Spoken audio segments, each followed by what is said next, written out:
would meet a premature end. Have you cursed it? We have no documentation of how many people did sit in the old chair and die. Hey, campers!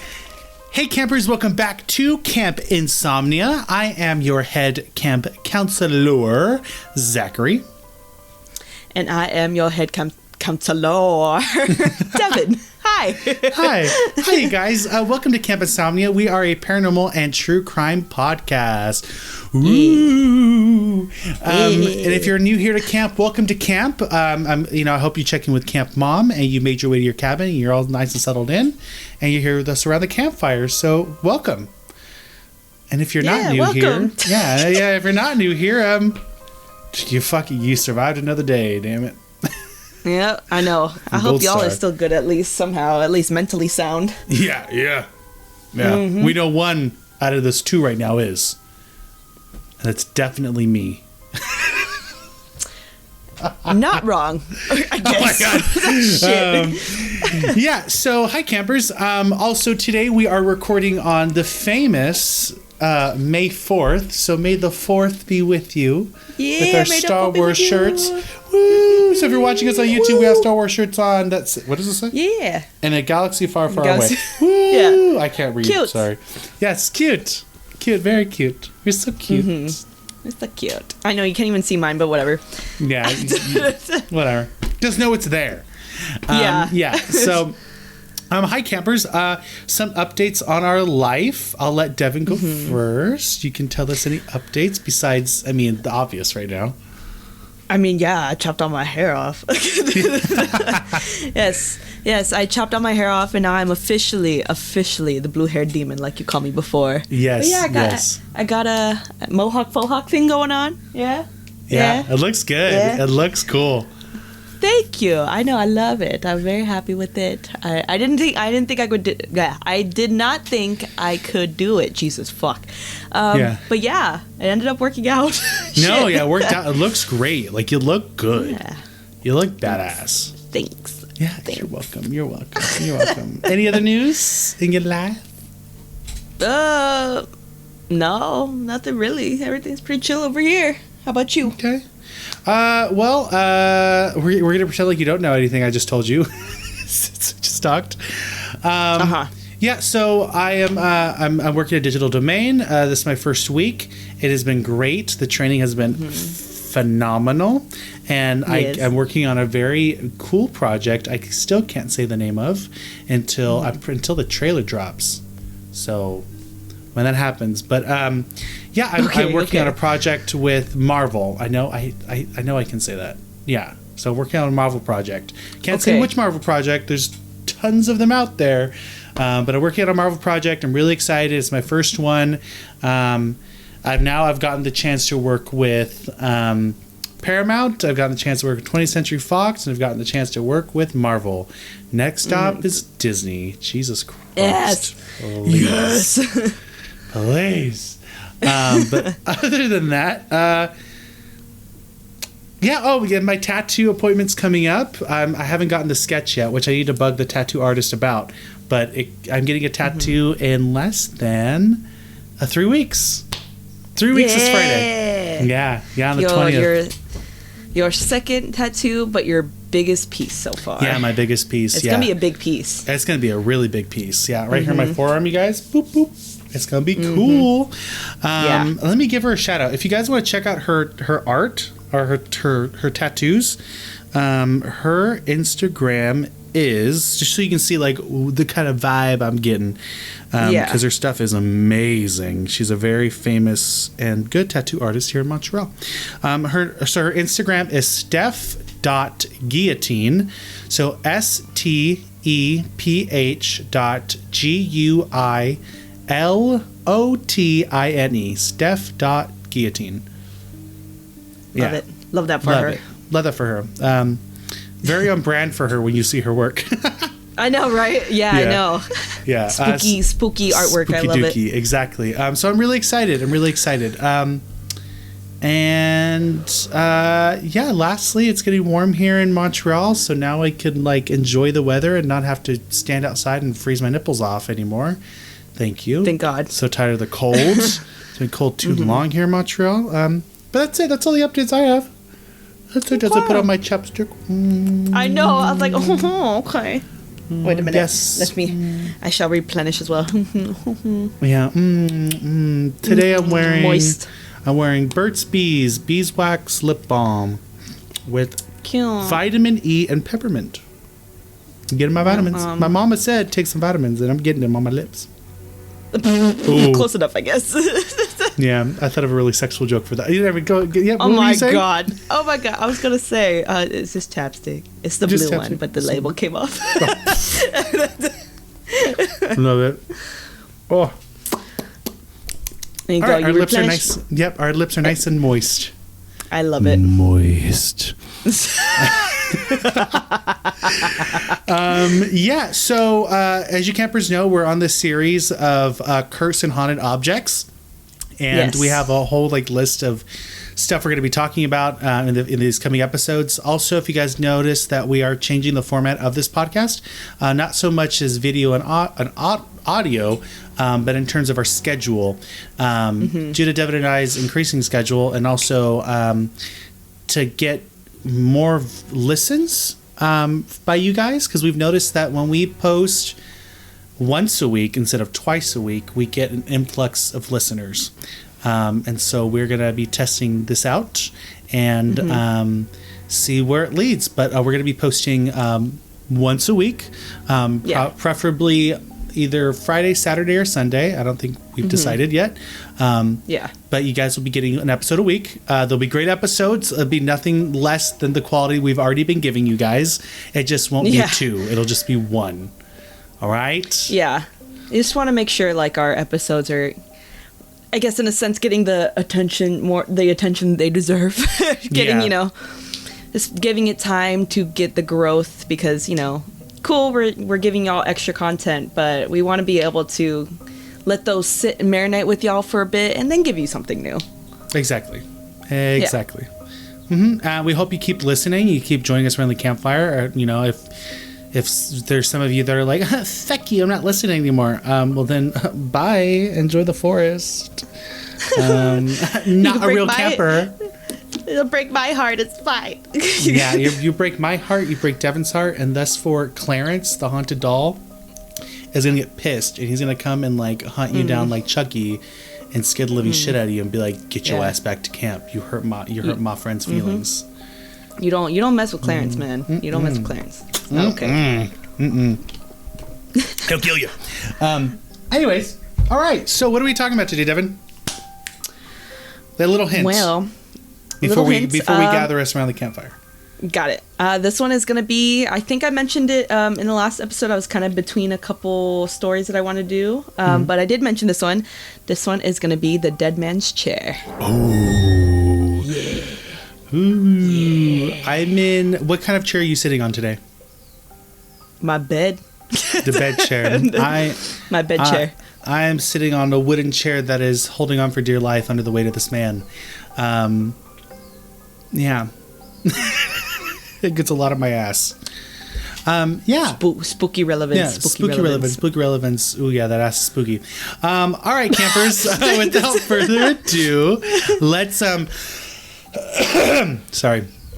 Sorry, campers. I'm still getting over my sickness. Let's gather around the campfire. Yes, go ahead. Gather around. Grab your blankies. Get cozy. Snuggle up. And let's see. Tip for camp. When you go ahead and gather around the campfire, make sure your chairs are not wooden. We will give you a nice thick stump to sit on instead of a wooden chair. How about that? I'm fucked. Make sure... After I just mentioned, yeah. Ooh, well, this wooden chair gives me back problems. I mean, I already got it. I'm an animator. I sit like this all day. Hunched. Well, let's see. This wooden chair wouldn't be giving you back problems. It'd be giving you a death. So... What the fuck? The T-Rex arms.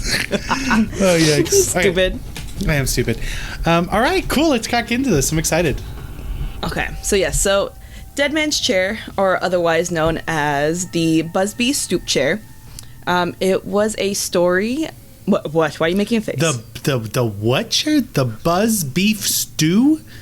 What did you say? Busby Stoop Chair. Gotcha. Stoop. I like mine better. The Busby Like Stoop. right now, you are stupid. Yeah, sorry, I had to. Fuck you. Yeah, so Dead Man's Chair or the Busby's Stoop Chair.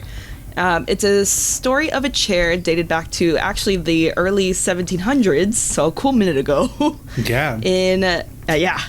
In North Yorkshire, United Kingdom, so the UK. So for Okay, the UK cool. listeners out there, Woo. here you go. Yay! We're across the pond. We made it. We made it. So the owner of the chair was a man named Thomas Busby. Like I mentioned, the chair is believed to be over 300 years old now. Jesus Christ. I know, it's a fucking old chair. The chair it's just an old oak rocking chair. And it was used in an inn owned by Thomas, pretty much. Mm-hmm. Yeah. And then it's, with our little theme of haunted objects, it's a haunted object. Yeah. Because apparently it was and is cursed. Oh, It was cursed. Yeah. Jesus Christ. So what happens is, Didn't see that one if coming. anyone... I know, right? So if anyone sits in the chair, it's Mm-hmm. been known that said person will die very shortly after. Oh. Mm-hmm. Oh. Yeah. I know some people that can sit in that chair. Oh my god, it's and horrible. just make themselves quite comfortable in that chair. You don't want to sit. Well, you don't want to sit in that one. Anyways, I'll tell you why you can't. Anyways. Okay. Yes. Why can't you? Well, I'll tell you later. Okay. So, so the deaths in relation to the chair had added up all the way to about 60 deaths. Wow. Yeah, which is Jesus obviously Christ. way more than most serial killers. Yeah. No shit. Yeah, Jesus. a lot. There's been certain recorded ones, but from research, they've tried looking into it more, and it's been around 60. Wow. Wow. I know, pretty insane. Yeah. So let's see. So let's dive into the story. What's the story behind this chair? What happened? Yes. What happened? What happened? So, what happened? So it starts with Thomas Busby. He was born sometime in the 1670s, possibly early 1680s in North Yorkshire, UK. His birthday isn't actually recorded, so it's believed to be around that time. But yes, so he lived in North Yorkshire, UK, in a town called Kirby Wisp. Okay, it's a little small town. Okay. He was pretty well known in this town due to him being the owner of an inn, but he was also a thief, a thug, and a drunk. Oh, ooh, what a great combination! What a man! Yeah, it was What right. a What a man! man! What a man! What a man! What a mighty good man! Yeah, I know. Right. Love it. Mm-hmm. Love that for him. When he wasn't committing petty crimes, he was just found drinking in his inn, enjoying sitting in his oak chair and enjoying his drinks. Yeah. Okay. All right. Yeah. Sounds like as long as he's just only doing that and not the other things, then we're good. But that's not the case. Yeah, no, definitely not. Because when it came to his drinking, it definitely turned him into a very unruly and enraged man. He definitely had a very big anger issue when he would drink. Yeah, alcohol can do that to you. Yeah, unfortunately. Yikes. Yikes. So he was known to be a very confrontational man when he would drink, and he did not hesitate to start any verbal or physical fights with other drinkers. He'd just stir the pot and then just go And for then it. just leave. Oh, what a little shit. It's like, I heard what homegirl said about you the other day. What she said? Well, she said you were a bitch, and then he just like walks away snickering. Oh no! Drinking. He walk away. He said, "Oh yeah." He said, "You a bitch." Well, yeah. What you gonna do about it? What you gonna do about it? You ain't gonna do shit about it. And then he would fight. Wow! Damn. Yeah. So he ran his mouth. Yeah, so that's Thomas. Sometime in the early 1700s, a man named I was gonna say Daniel. Daniel? Yes. Daniel. I thought what a great name. Daniel Audie and his daughter Elizabeth moved into Kirby Whisk. All right. Mm-hmm. So Daniel was pretty similar to Thomas. Daniel was a forger. Forger. I Okay. can't words today. Clearly. Yeah, you're good. A A forger. I was like, a voyeur, that's something else. He's a lookaloo. Yeah, I was like, Devon, a voyeur in the 1700s? I hate Like, myself right now. I was like, damn, this can't guy's... Ooh. I can't even. He's an ignore accountant. me. Okay, Muffy. a forger. He was a forger, yes. Okay. So he was a forger. So he coin clipped, which was taking coins that were already pressed, and he would take small chunks of metal out of them and then collect it in order to forge them into counterfeit coins. Ah. Yeah. Ah, damn. I know they did this something similar in the States where pennies weren't made up, they were made with nickels. There was, yeah, it was a softer material, and people would do something similar, and to get them out of circulation, they dumped a bunch of it into the ocean. I think I remember that. Yeah, that's like a random fact of weird U.S. currency history. Anyways, yes. Well, yeah, this man made his own fake coins. Mm-hmm. Yeah, he made his own fake money, his own fake coins. So yeah, so just another way of committing like petty crime, right? Mm-hmm. But it worked for him. So Daniel bought a farmhouse outside of town on top of a very large hill, and he ended up naming it the Danity Hall. Yeah. Okay. So Danity Hall was like an old farmhouse that he ended up moving into with his daughter. Mm-hmm. So Danity Hall wasn't just for him and his daughter to live in. He used the home as a business for him to create the counterfeit coins. Hence why he bought the property outside of town, away from like the general public, so then he can do his sneaky business. Petty, his thievery, his life of crime. Yeah. So he ended up adding onto the home. It was already huge as it was, but he added onto the home. He ended up creating tunnels that led down to his cellar that he made. Whoa. which I'm assuming is where he made the coins, right? To do his sneaky business. And then he also, on top of that, he fortified the home with giant wooden doors and giant metal bars to make sure he can keep people out in a way. Like, he made that house like his business safe house, fortress, practically. Yeah, no kidding. Yeah. Jesus. But, of course, with two petty criminals residing in the same town, the two ended up meeting. Yeah, okay, so let me think. It's either A, they're gonna be best buds and like, let's do thievery together, or B, there can only be one thief in this town. Well, and it's gonna be me. You were right about the first one. Okay, thank God. Okay, cool. Yeah.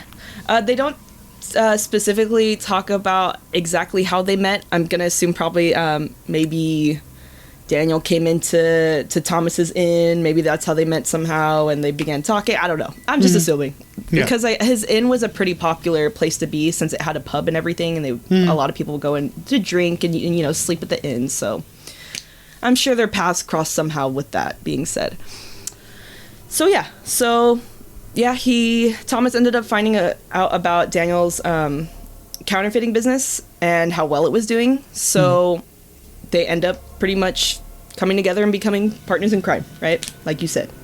All right. Cool. Yeah. I mean, homeboy was already doing dumb shit, and you got another person coming in doing dumb shit, and they're like, let's just do dumb shit together. Together, exactly. We haven't been caught yet, so let's just make it worse. Right.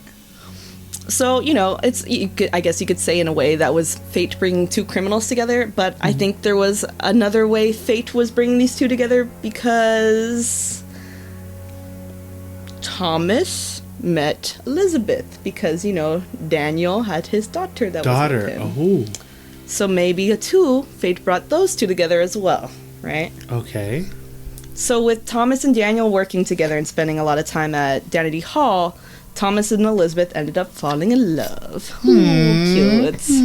Cute, yes. But Daddy Daniel didn't take too kindly to this. Yeah, that's what I was thinking. I had a feeling that he was going to be like, no, you're a thief. Yeah. Just like me. Yeah, no. My daughter needs someone better that ain't going to clip coins and be a voyeur. So. Yeah. Shut up. Well, and you know, he's clipping coins with him, right? Yeah.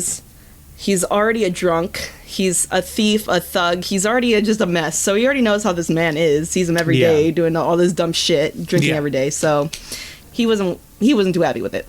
No. But you know, whether Daddy Daniel agreed with the relationship or not, Thomas and Elizabeth ended up getting eloped. So yeah. Fuck you, Dad. So right. So for those who don't know what elope means, it just means they got secretly married, pretty much. Yeah. Yeah. Without permission. No, he said. No witnesses. What's that song? Just what's up? What? What's that one song? Why you gotta be so rude? Oh yeah. I'm gonna marry her anyway. Maybe that was them. girl. Yeah, that was them. Mm-hmm. That was them. Yeah. So they eloped, and then Elizabeth ended up moving in to Thomas's inn with Thomas, because the inn was also doubled as Thomas's home. Okay. Yeah. So for time being, their elopement obviously did put a strain on Thomas and Daniel's like business relationship, but you know, they tried to just put shit aside, you know, throw their differences away in order to keep their business going, because it was profitable for them. That was how they're making most of their money. Yeah.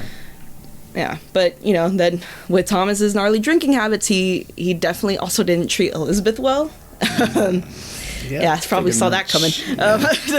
Yeah, so he was pretty abusive. I believe it was both physically and verbally. And Daddy Daniel did see a lot of these things firsthand, and again, doesn't help the situation as is, and didn't take too kindly to it.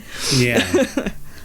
Yeah. So at this point, Daniel was just over Thomas's bullshit. Like, you married my daughter without my consent. Mm-hmm. Now you're abusing her. Fuck this. We ain't doing this. Yeah. So one evening in 1702, Daniel went to Thomas's inn with a plan pretty much to confront Thomas and take Elizabeth back home to Danity Hall. So that was his plan. Yeah. But when Thomas arrived, mind you, very drunk, he found Daniel sitting in his favorite oak rocking chair, just waiting for him. Oh, shit. Yeah. And at that point, Thomas was like, excuse me, sir. Fuck you. Get out of my fucking chair. Didn't even matter about, like, Daniel saying, I'm taking Elizabeth with me. He said, nope. You're sitting in my chair. Yeah. Please get out. Fuck out. Yeah. And he took Daniel and literally physically threw him out of the inn onto the street. Jesus Christ. Yeah. Oh my God. Just because of the chair. That's the only reason. Just mad about the chair. Yeah. Jesus. Sounds like my dad in his recliner. If anybody sits in his recliner and he comes home, he's like, that's my fucking chair. Get the fuck out. I will end you. I birthed you into this world. I will unbirth you. Get out of my chair. I'm like, okay. There it is. Yep. Okay. And then there goes Zachary out into the Oklahoma streets. Yeah, out into the Oklahoma streets. Being tossed. Yep. So yeah. Side note, there is kind of two versions to this story, but I'm gonna tell you both. Okay. So the next part to this first version is that so Daniel, he didn't give up. He didn't give up on his daughter. A few nights later, Daniel went back to the inn and he tried to physically force Elizabeth out to bring her back to Danity Hall. Okay. Thomas then arrives back to the inn, again, super drunk, in the midst of the fight, like, between father-daughter, right, trying to get her out. Daniel and Thomas ended up having, like, pretty much a shouting, screaming match at each other, right? But then Daniel just was like, screw it, I give up. I'm just gonna go back home. This is stupid. There's no point. I give up. Yeah. Right. So then, at this point, Thomas didn't want to put up with now Daddy Daniel's bullshit either, and was still pissed and just sitting with like rage. Like, this man really just came in here trying to take my fucking wife away in my house. What the fuck? So he kind of sat there with his anger and was just like, you know what? Fuck this. So Thomas now left, and he just stormed up to Danny Hall. Oh, and shit. he decided he's just gonna end the conflict between the two once and for all. So he had a plan. Okay. So once he arrived at Danny Hall, it was pretty late, by the way. Once he arrived, he grabbed a hammer that was used to create the counterfeit coins, and he just beat him to death. He bludgeoned him. Just beat him to death. Yeah. And killed him. Jesus Christ. Mm-hmm. So that's version 1 of the story. Okay. So that technically happened over a couple nights. So night one, he's sitting in his chair. He's like, "Get the fuck out! I'm gonna throw you out." Yeah. And then 2 nights later, he comes back. They fight, and then he leaves, and goes to kill him. Right? Yeah. So then the other version was that everything actually ended up on the same night.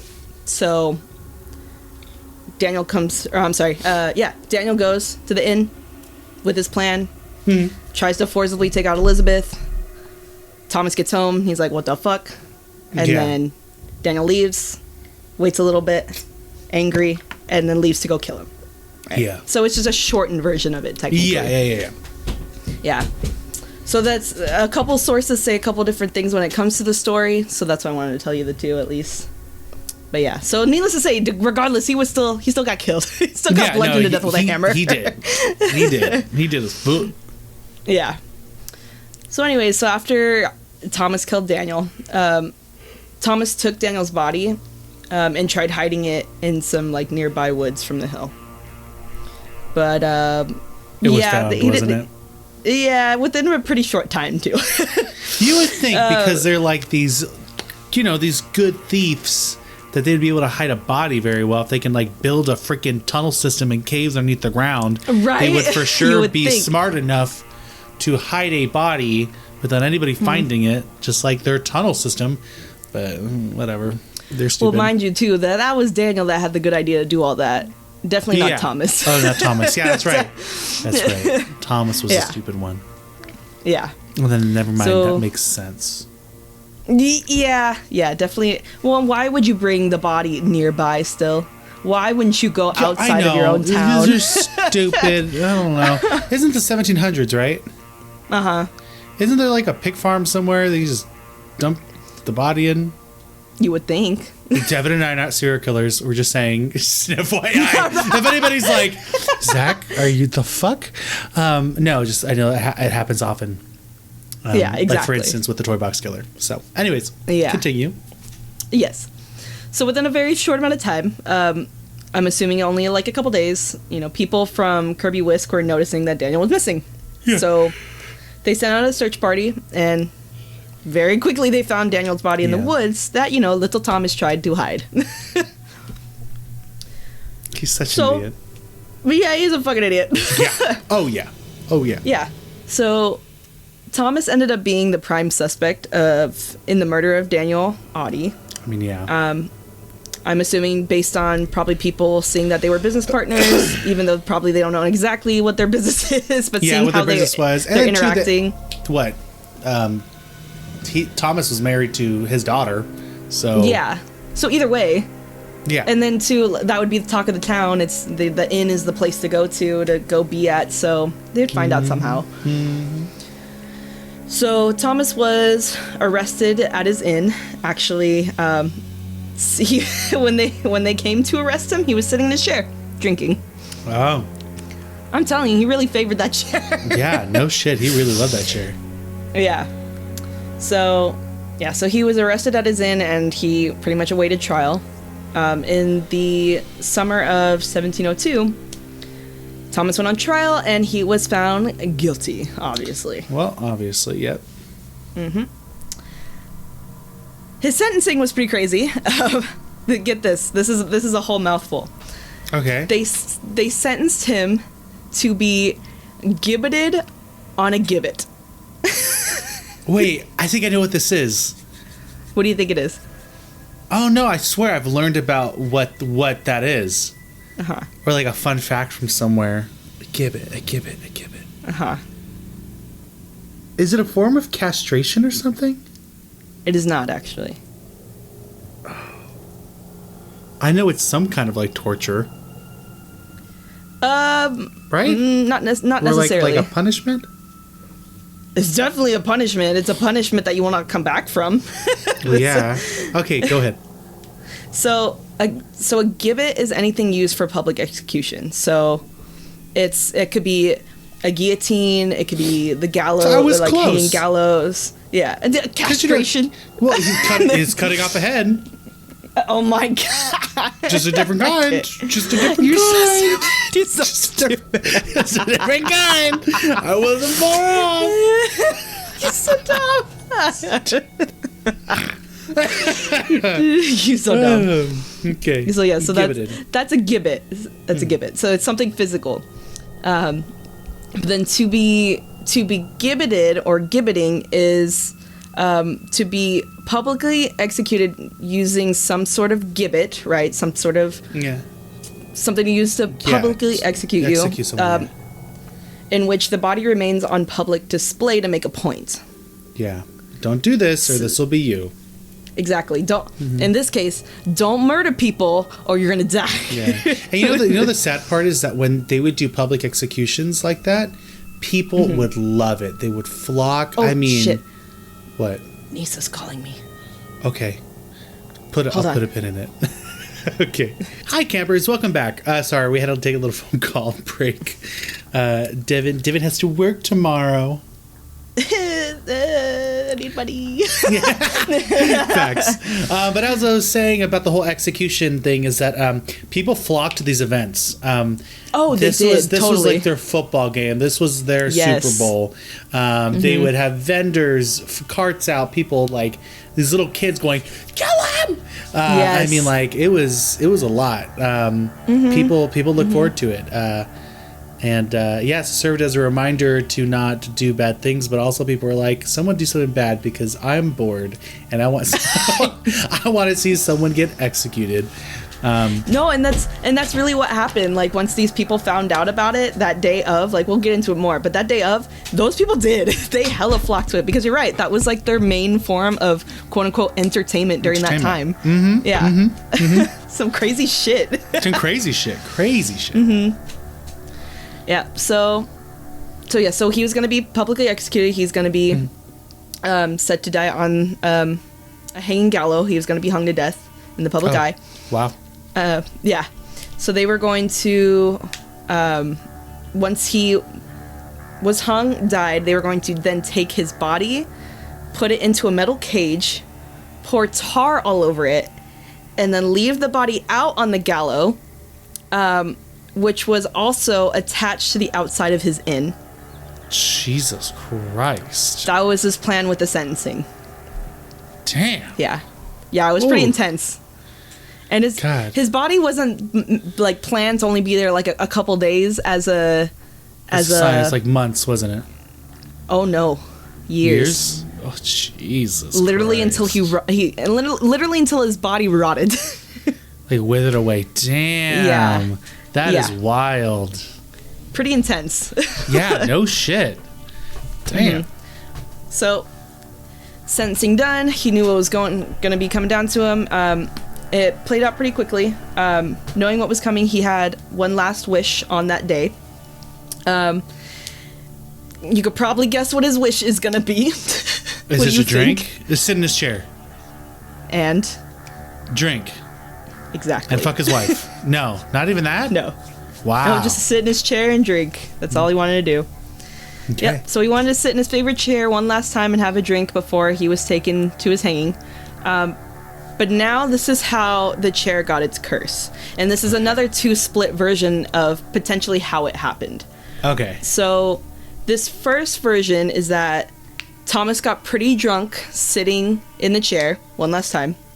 As they took him away, drunken Thomas just started shouting out a curse, stating if anyone sat in his favorite chair, they would shortly die.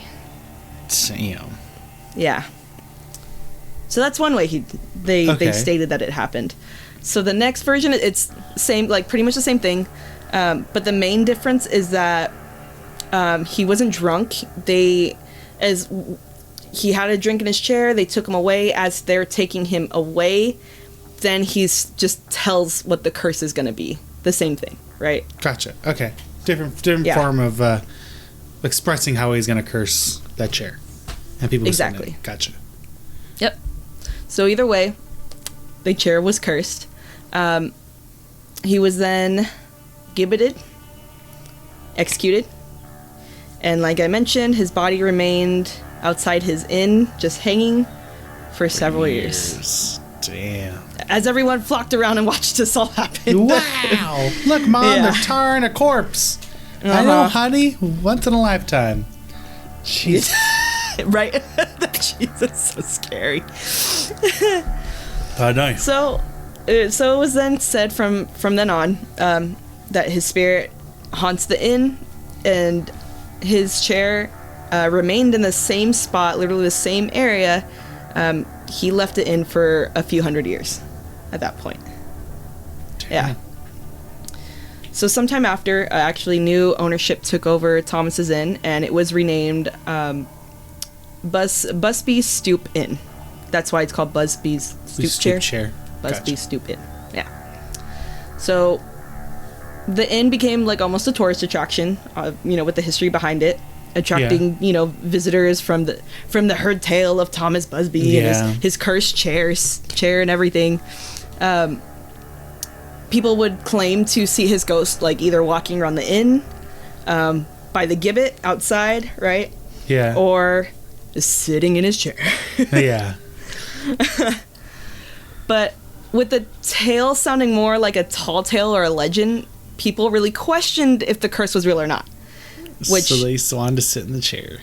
Exactly, which led people like wanting to challenge the chair, right? Mm-hmm. So this is when everything starts. When everything starts becoming recorded of how this cursed chair started killing people.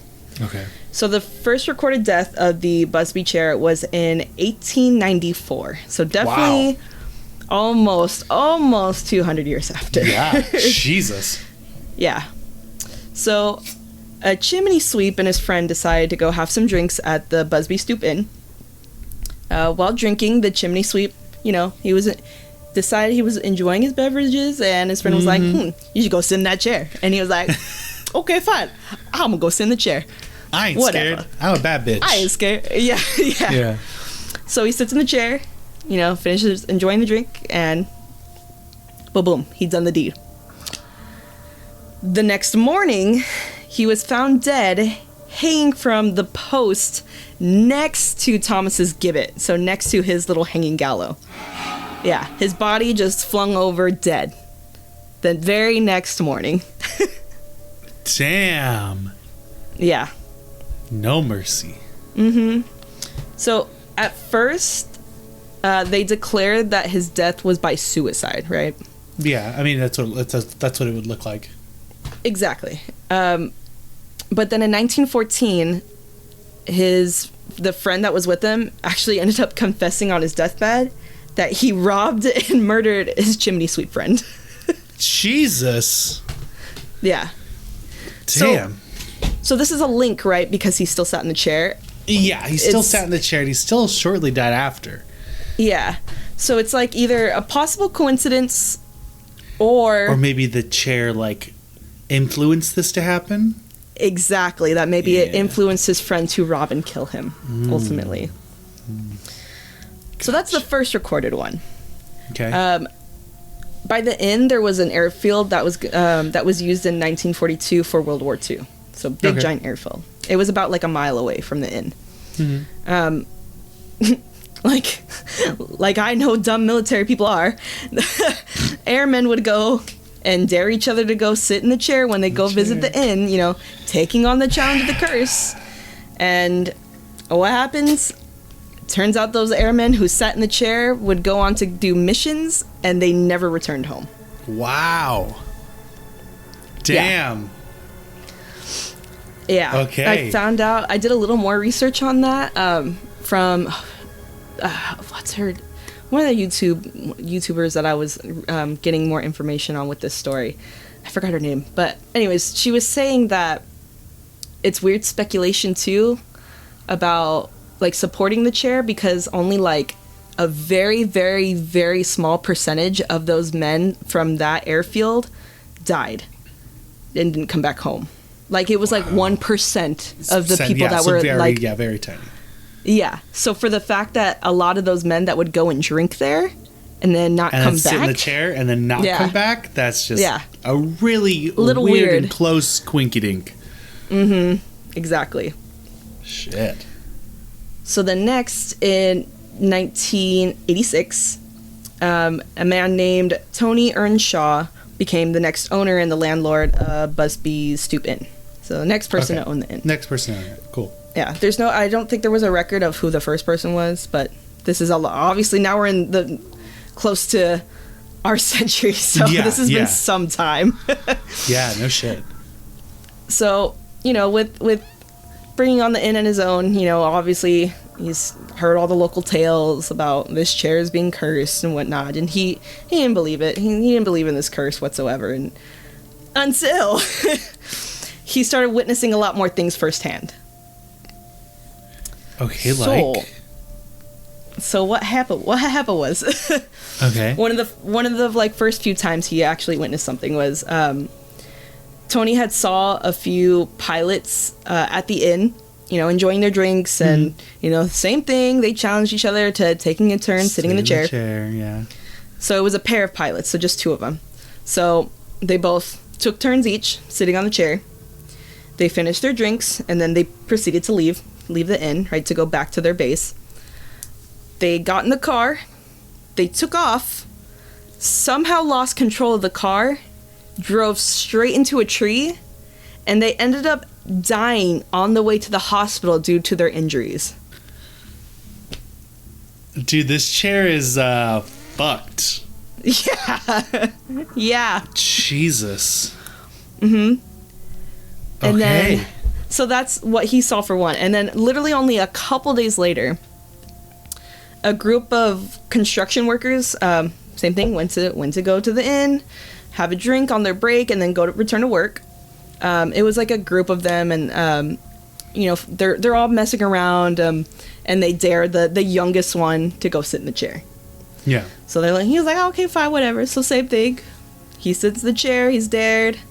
They all enjoy their drinks, and then they leave and go back to their construction site. Like, they go back to their job.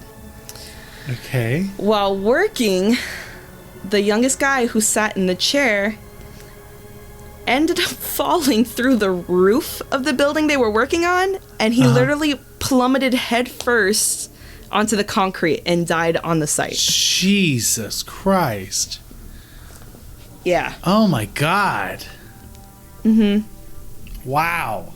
That was within a couple days. Jesus. No, I'm not sitting in this chair. Yeah. This one was kind of unfortunate. It kind of showed that not even the workers of the inn were safe. Oh, really? Oh, shit. Yeah. Okay. So they had a cleaning lady, and she was cleaning the inn at night, and she wasn't a skeptic. Like, obviously she worked there, she's seeing these things firsthand and then hearing about what's happening after. So she totally had full respect and believed in the chair and its curse, right? Okay, but... So she's there, she's cleaning, and she somehow like accidentally trips and falls right into the chair. Like, you trip and you sometimes you trip over something and you end up sitting down. That's what she did. Exactly what she did. In the one chair that can fucking kill you, I would just keep falling until I landed on something that wasn't cursed.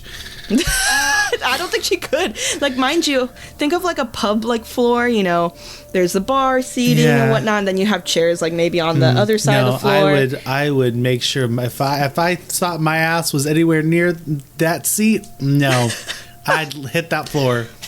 Damn. Okay. She tripped. She tripped. Gravity just threw her to the chair. Gravity fucked her. That's what happened. Gravity said, "You gonna die today. Yeah. You gonna sit in the cursed chair." Yeah. Damn. This poor fucking woman. So she tripped and accidentally landed in the chair. Soon after, she ended up developing a brain tumor, which ultimately took her life. Oh my God. Oh my god. This poor fucking It was lady. an accident, Cher. Yeah. Oh. Yeah. Oh my god. So when it came to, like I mentioned earlier, like Taurus and hearing about the challenge and whatnot, it happened more so during this time. This is are in the 70s now. So for some reason, with the new ownership, there was like a lot of influx of people. With the influx of people, though, brought more tourists and more deaths happening all at once. Yeah. As mentioned, like what I just talked about. Yeah. Mm-hmm. So everyone's sitting in it. So when these tourists came and did this and challenged the chair, they all died in several different ways. A lot of them were like slightly common to each other. Some of them just died in car accidents right after, literally right after leaving. Motorcyclists were being hit by cars on the road. But needless to say, they all did the same thing. They all sat in the chair, left the inn, and literally died leaving. Right after. Yeah, either leaving or a couple days after. Damn. Yeah. Shit. So those were the tourists. So Tony, like I said, the owner of the inn, he was just like, enough is enough. Like, okay, cool, I'm a believer. This ain't right. Yeah. This chair is definitely effed. Yeah, like there's something going on. There's something going on with this fucking chair. He realized like this chair definitely can't stay out on the floor in the inn anymore. It's too dangerous for the public. It's too dangerous to be out in the public. So what he did was he took the chair and he locked him in the basement thinking he would be safe. But he didn't think about the people who would still have access to the basement, like maybe his other workers or like vendors, delivery people, stuff like that. He was just thinking about the public. Yeah, exactly. I just need to put this chair away. And hopefully my staff will be smart enough not to go poking around it. But that, as you're insinuating, wasn't the case. Yeah. The staff, I think, more so knew better. It was like more so the people making deliveries that were getting it more. Specifically this one time. No. So after he locked the chair in the basement, one day their brewery like delivery man went to the basement, and that's where Tony kept like the inn's like supplies and like booze and stuff like that for the bin. Yeah, for storage. the bin for the inn. For the inn, yeah. Yeah. So the delivery man came. He went to the basement. He dropped off the booze, and he was like, "Oh, that's a nice chair. That's really like admiring it, thinking how pretty it is, all that stuff." And he was like, "Yeah, I'm gonna chill for a minute. I'm gonna test this chair." Why? And he sat in it, and he was cozy, and he thought it was a super comfortable chair. And so once he got his little fill of the chair, he got out of the basement and went to Tony and was like, "Hey, like, that's really a nice piece of furniture you have in there. Like, why do you have it locked up? Like, what the hell? What the hell, dude?" And well, apparently Tony's response wasn't recorded, but I'm sure we can both guess what he was thinking. Yeah, he's probably like, "You stupid fuck." Yeah. What? You're going to die. Yeah. Or he's just like, fuck. Fuck. Well, better tell your family you love them, because you about to kick the bucket, my guy. Mm-hmm. Dang. So after that interaction, the delivery man left, got in his car. Car lost control. This one went off the road, crashed, and he died on impact. Oh my god. Yeah. Oh, poor guy, man. He didn't even know. He was like, "Damn, this is a nice piece of furniture. Is this oak? Yeah. Is this cedar? let me sit in it." Damn. Poor innocent man. Poor guy. Yeah. Jesus. So then Tony was like, "All right, this chair's fucking evil. I cannot keep it here anymore. Like, I have to get rid of it somehow. I got to do something about this." So he ended up doing like a search for a place where maybe it could be like donated or something like that. Yeah, like a museum or something. Yeah. So he actually stumbled upon a museum called the Thirsk Museum. Okay. So the Thirsk Museum was and is located in North Yorkshire, UK. Same area as, Busby's Stoop Inn. Mm-hmm. And that museum opened in 1977. Okay. And so the museum itself is it's a historical museum with exhibits displaying just like various items of Yorkshire history. North Yorkshire history. Jesus Christ. Gotcha. Yeah. So Tony was probably thinking like, okay, this is technically really part of, this town's history. This chair's been around for like hundreds and hundreds of years. Yeah. This could be a perfect place for it to be preserved. This is a long tale that's been around for so long about this curse and whatnot. It attracts a lot of people. I don't want to hear, and I want to make sure people aren't fucking sitting in this chair no more. Yeah, exactly. So in 1978, Tony reached out to the museum. They told him about the chair and its long history with North Yorkshire, and they were interested in taking it. So Tony said he'd donate it on one condition only. That no one sits in it. The chair, the chair must be never sat in ever fucking again. And that was something they would have to keep, like for sure. He did not want to give it up unless he knew for sure that was not going to happen. He didn't want anyone else to die. I mean, yeah, obviously. Yeah. Jeez. So, the museum agreed, and it was a done deal from there. So, Tony donated the chair, and it was displayed in the Thomas Lord room of the museum. Okay. So, are you wondering how people can't sit in it and how it's displayed? I'm assuming maybe it's like in a glass box or something. That'd be smart, but no. Okay. Well, they actually displayed it like suspended high on the wall. Yeah. So they hung it up on a wall?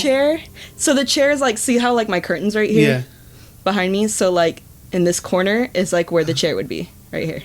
Oh. Just like high, very high up towards the ceiling, where no one can like climb on anything to go sit on it and nothing. They can't be sat in. Interesting. Yeah. Okay.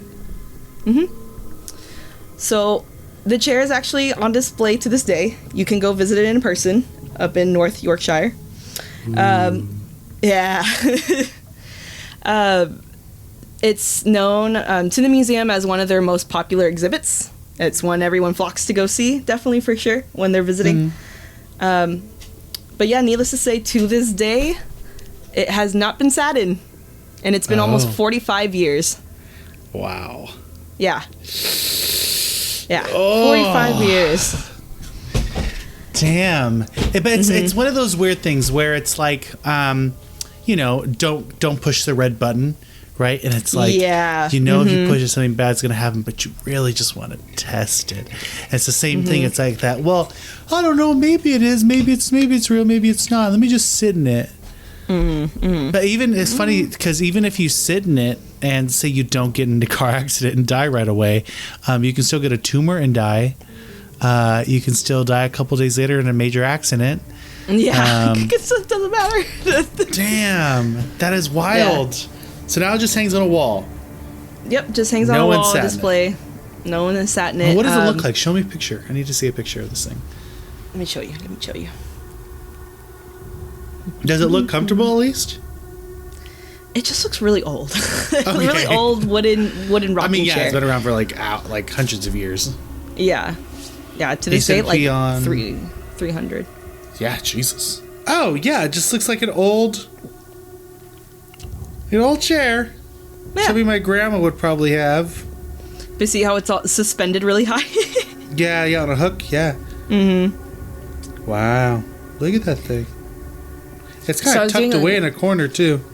Yeah, so there's like, it doesn't, when you look at a full-scale picture of it in the museum, it really doesn't look like there's anything you can really do to get on it or anything. And I'm sure all those tours are guided and whatnot, so...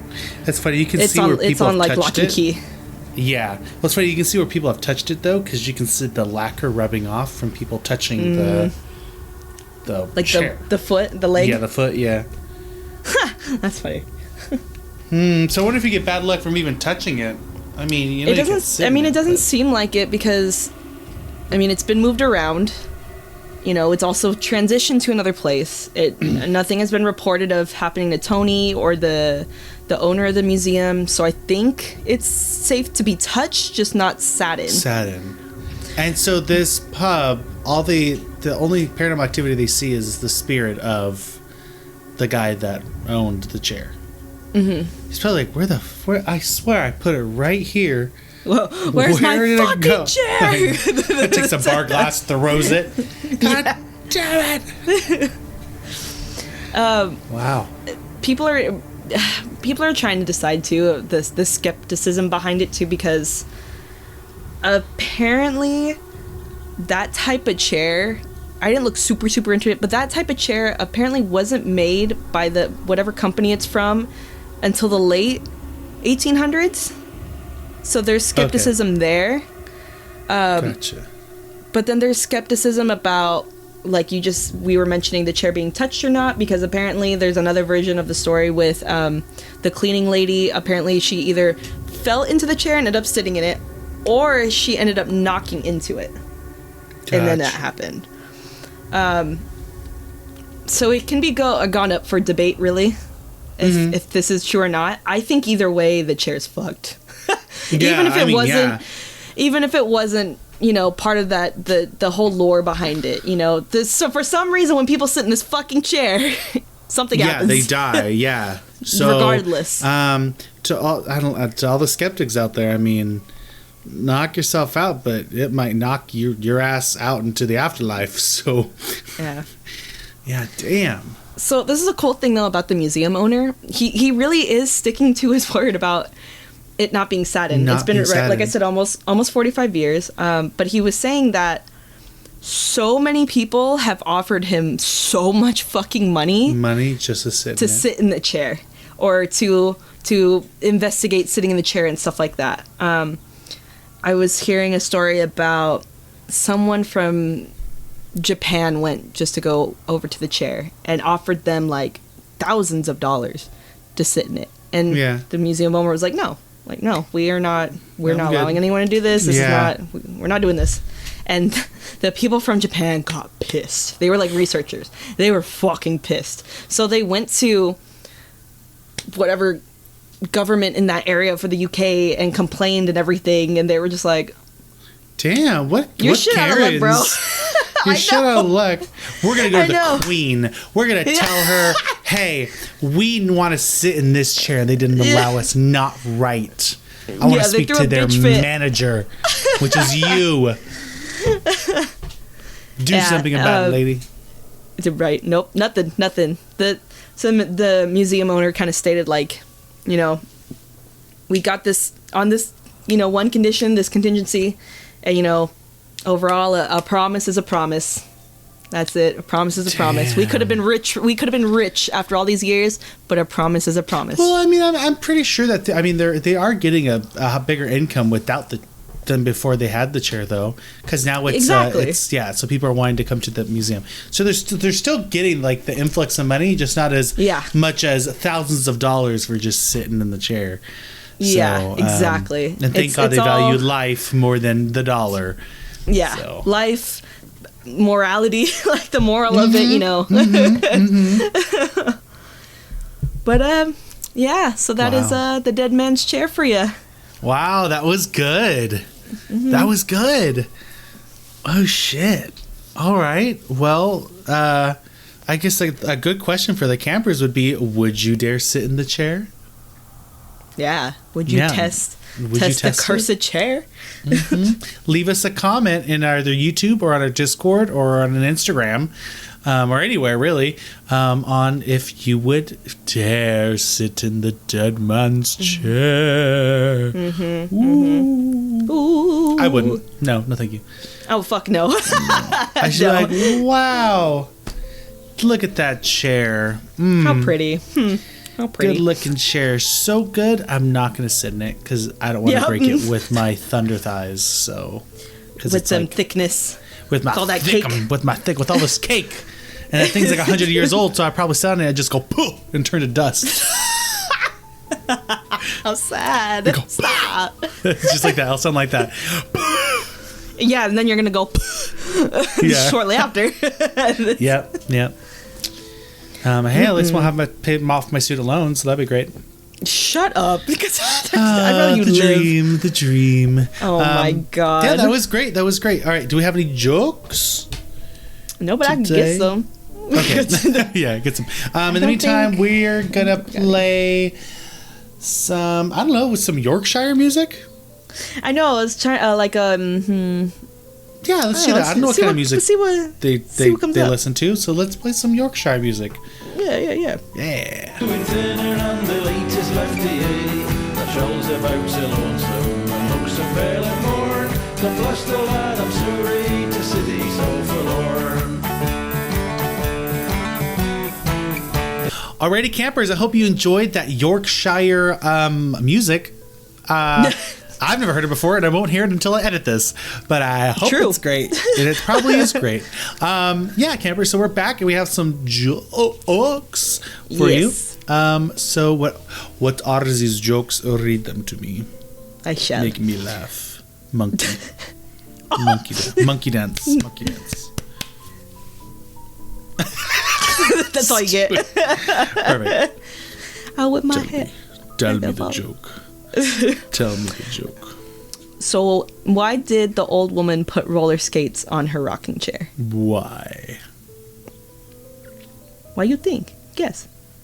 Why she put roller skates on her rocking chair? Yeah. So she can rock and roll. Hey, you Did I got get it right? it. Oh, wow. Damn. Wow. Good job.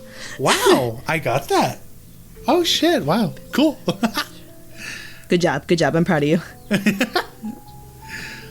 Okay, next joke. So, I'm reading this one over again because I'm like, does this make sense? Hold on. I thought it was funny at first. Did you hate that? You're like, wait, am I stupid? Yeah, like literally. I feel like I've been stupid this whole episode, to be honest. I couldn't read. Shut up. No, you're good. Except the voyeur one, that was pretty bad. Hey, do you remember the time you said, what'd you say about a butt? Oh, see, I don't even remember. I don't know. Oopsie. You're a fucking liar. It's just you. Shut up. Let's see. Okay, we'll try this one. You'll probably get this one too. Yeah. What chairs do drummers use to drum in? What chairs do drummers use to drum in?